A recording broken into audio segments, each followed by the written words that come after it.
അങ്ങനെ ഞങ്ങൾ room book ചെയ്തോടത്ത് എത്തിയിട്ടോ. ഞങ്ങളുടെ ലഗേജും കാര്യങ്ങളൊക്കെ റൂമിൽ കൊണ്ടുവച്ച് ഞങ്ങളൊന്ന് നടക്കാനായിട്ട് ഇറങ്ങിയിട്ടോ.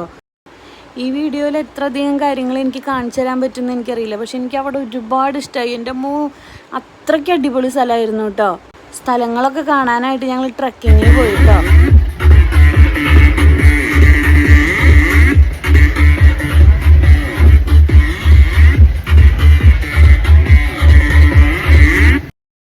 ഈ ഓഫ് റോഡ് ട്രക്കിങ് എന്തായാലും ഞങ്ങൾക്ക് വെറുതെ ആയില്ല കേട്ടോ. അത്ര എൻജോയ് ചെയ്തു ഞങ്ങൾ. ഈ ട്രക്കിങ്ങിന് പോയത് എന്തായാലും ഞങ്ങൾക്ക് വെറുതെ ആയില്ല കേട്ടോ. കുറേ സ്ഥലങ്ങൾ കാണിച്ചു തന്നു അതിലത്തെ ചേട്ടൻ. സ്ഥലങ്ങൾ കാണുന്നേക്കാളും കൂടുതൽ ഞങ്ങൾ ഹാപ്പി ആയത് ഈ വണ്ടി ഓടിച്ചിരുന്ന ചേട്ടൻ്റെ വീട്ടിലേക്ക് ഞങ്ങൾ കൊണ്ടുപോയി കേട്ടോ. അവിടെ ചെടുത്തിയമ്മേനെയും ചേട്ടനെയും മക്കളെ എല്ലാവരും പരിചയപ്പെടുത്തി തന്നത്. ഇത് അവരുടെ വീട്ടിലുണ്ടായ ഏലമരവും ചായലത്തോട്ടൊക്കെയാണ് കേട്ടോ. ആ ചായല കൊണ്ട് അവരുണ്ടാക്കിയ ചായപ്പൊടി വെച്ചിട്ട് ഞങ്ങൾക്ക് ചായയൊക്കെ തന്നു കേട്ടോ. അത് കഴിഞ്ഞ് ഞങ്ങൾ ഉച്ചയ്ക്ക് റൂമിലെത്തി ഫുഡൊക്കെ കഴിച്ച് ഒരു സ്വിമ്മിങ്ങിനൊക്കെ പോവുകയാണേ. സ്വിമ്മിങ്ങിന് പോകണ ആ ഒരു ആവേശം തന്നെയുള്ളൂ. എനിക്ക് നീന്താനൊന്നും അറിയില്ലേ.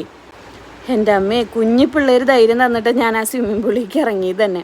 അങ്ങനെ ചേട്ടൻ്റെ വക നീന്തൽ പരിശീലനമൊക്കെ കഴിഞ്ഞ് ഞങ്ങൾ അവിടെ നിന്ന് ഇറങ്ങിയിട്ടോ.